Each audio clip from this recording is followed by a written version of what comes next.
Oke. Kalau orang lihat, alah urusan Harun Masiku aja sih, Oke. nggak ada pentingnya. Oke. Kenapa sih sampai berkelahi, sampai Patra MZen, sampai semua orang-orang dari yang hebat-hebat ini kemudian memperkarakan urusan-urusan teknis. Menurut saya ada hal di belakang itu bahwa ini bisa membuka menjadi gerbang kepada sesuatu yang lebih besar lagi. Oke.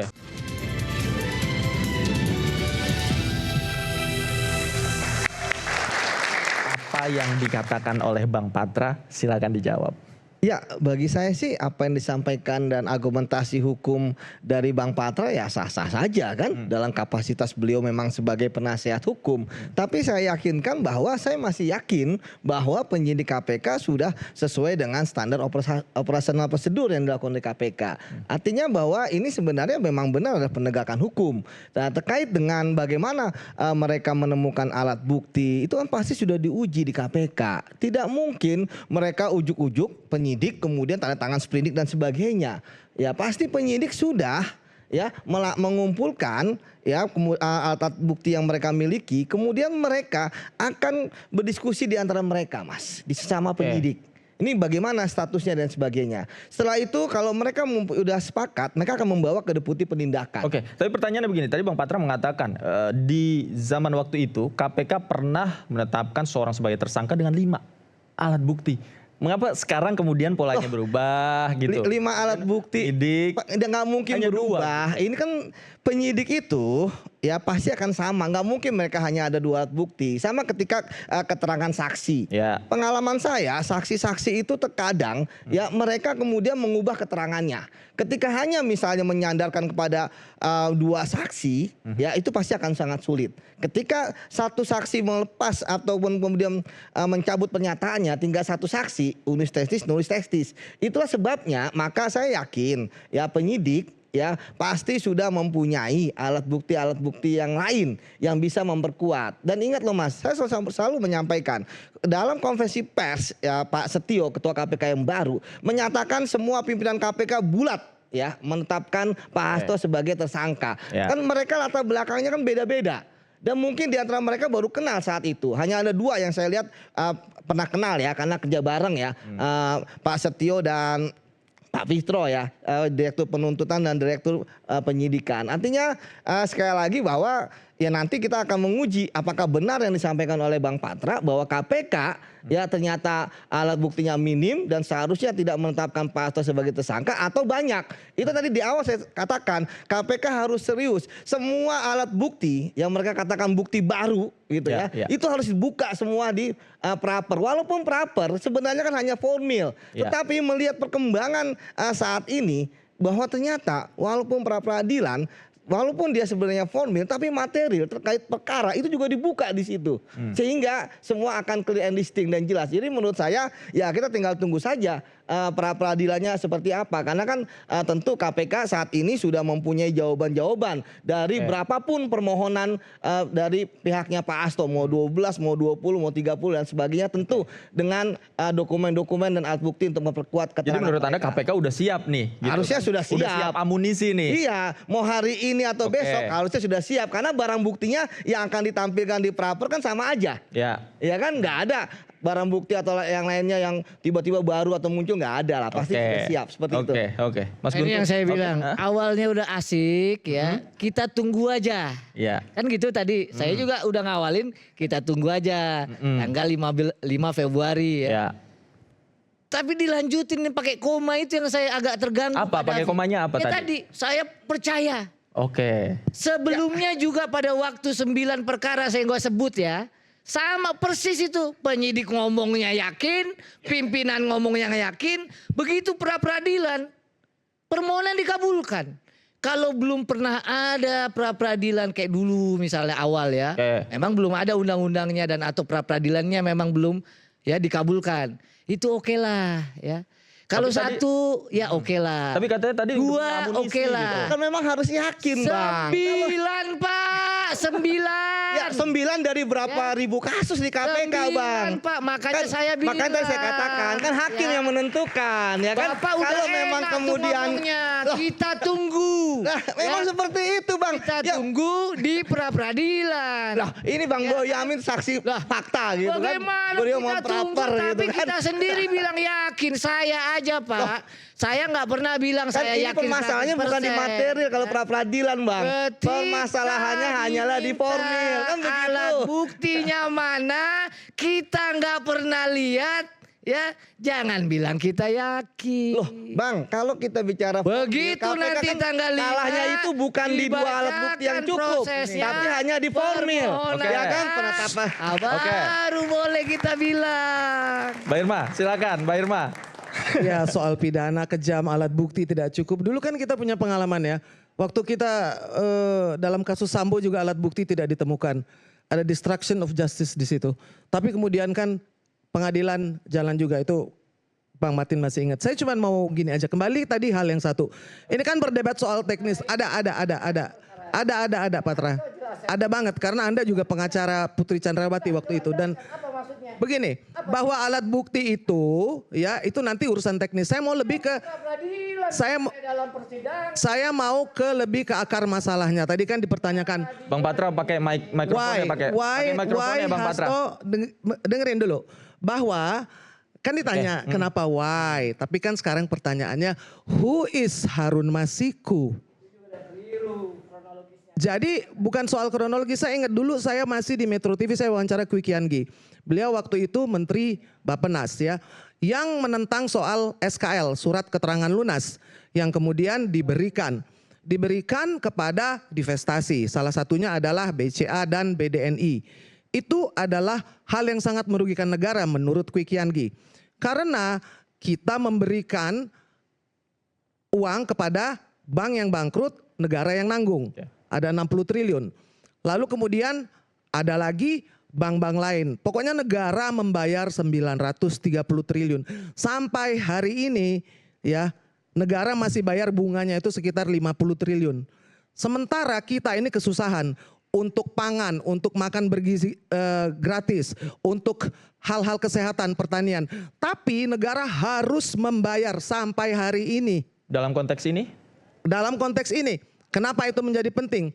Karena kenapa dia harus menjadi anggota DPR? Kenapa sampai dibela begitu sangat-sangat oleh PDIP? Sampai harus mengajukan ada undang-undang nomor 7 tahun 2017 bahwa yang nomor 1 harus digantikan dengan yang di bawahnya. Diubah undang-undang itu pada saat itu. Nanti ditentukan oleh partai jadinya.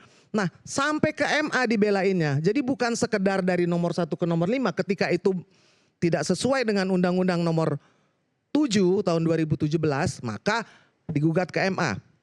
Sudah. Lalu kemudian terjadi keanehan. Pada saat OTT hilang ini kan dia calon anggota. Kenapa? Kenapa menghilang? Kalau memang sudah segitu diperjuangkannya.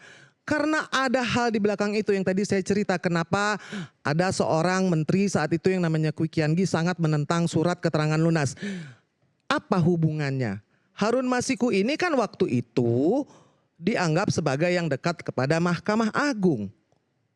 Yang pada saat itu sedang mengadili seorang ketua BPPN yang namanya Syafruddin Tumenggung. Menjadi saksilah beliau.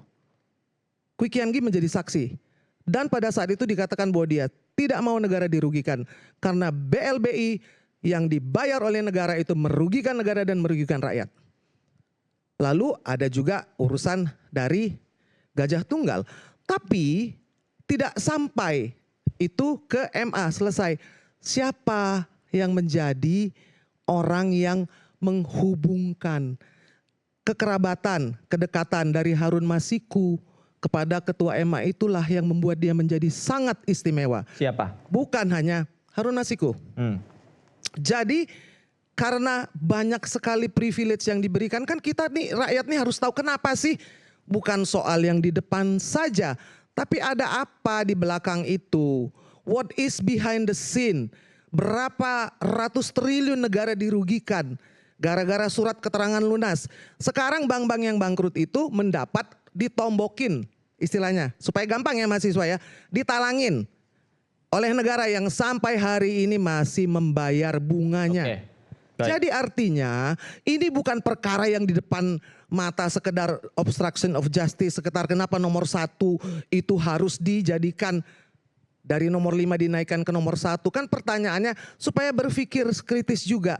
Kenapa? Siapa? Oke. Kalau orang lihat alah urusan Harun Masiku aja sih, Oke. nggak ada pentingnya. Oke. Kenapa sih sampai berkelahi, sampai Patra MZen, sampai semua orang-orang dari yang hebat-hebat ini kemudian memperkarakan urusan-urusan teknis. Menurut saya ada hal di belakang itu bahwa ini bisa membuka menjadi gerbang kepada sesuatu yang lebih besar lagi. Oke. Silakan, silakan. Dan itu sudah dilakukan oleh Oke.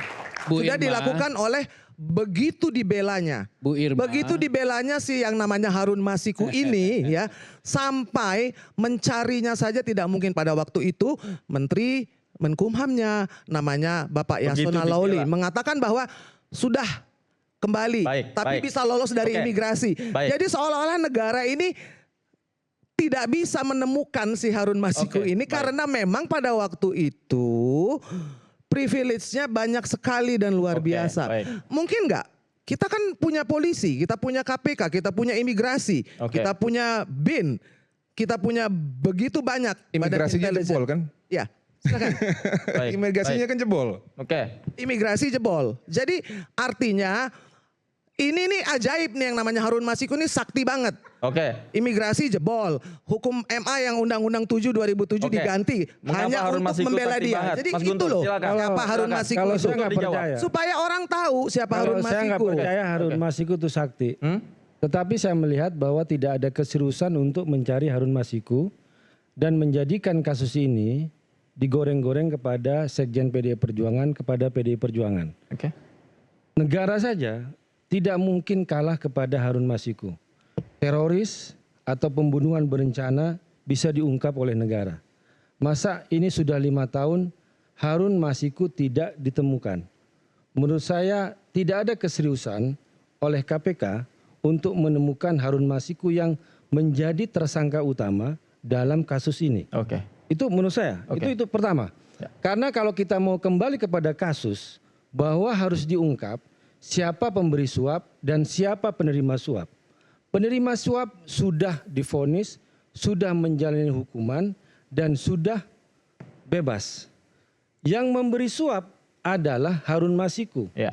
Nah, kami tidak ingin mengatakan bahwa kita tidak membela kasus suap di sini. Yang kami tuntut juga adalah kejelasan periksa Harun Masiku karena dialah yang mendasari dasar utama dari kasus ini. Yang kita lihat sekarang itu adalah semuanya spekulasi. Katanya, kata media sosial, kata media, kata spekulasi dan sebagainya. Kalau dalam teori hukum, prinsip hukum, ada namanya testimonium de auditu. Kesaksian yang tidak langsung. Saya tidak terlalu belajar untuk bahasa Latin, tapi saya punya istilah Arabnya. Laisal khobaru kal muayana. Bahwa informasi dan kabar itu tidak seperti yang menyaksikan. Artinya kalau kembali kepada kasus ini, harusnya yang terlibat dalam kasus ini dihadirkan dan diperiksa. Baik. Dan dia itulah Harun Masiku. Baik.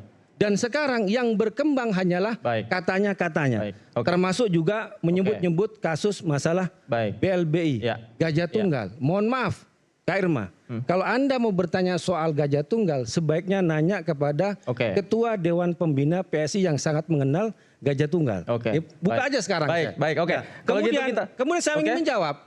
Persoalan tadi, kenapa Singkat saja. Harun Masiku yang nomor 5 itu dijadikan sebagai PAW oleh Partai PDI Perjuangan pada tahun 2019.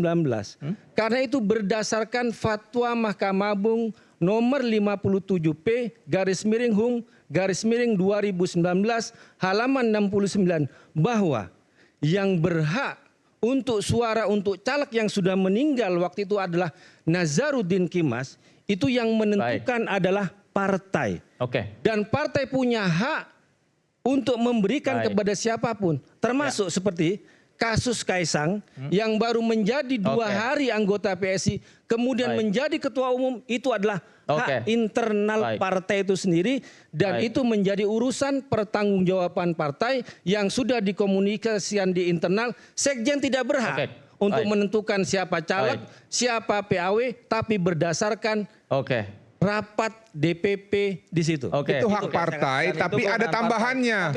Suara yang terbanyak setelah yang meninggal atau suara terbanyak yang untuk menggantikan. Jadi bukan cuma hak partai di situ. Baca fatwa Mahkamah nggak seperti itu bunyinya. Berikutnya kalau segera kembali tetaplah di Rakyat Bersuara. Itu cuma hak partai.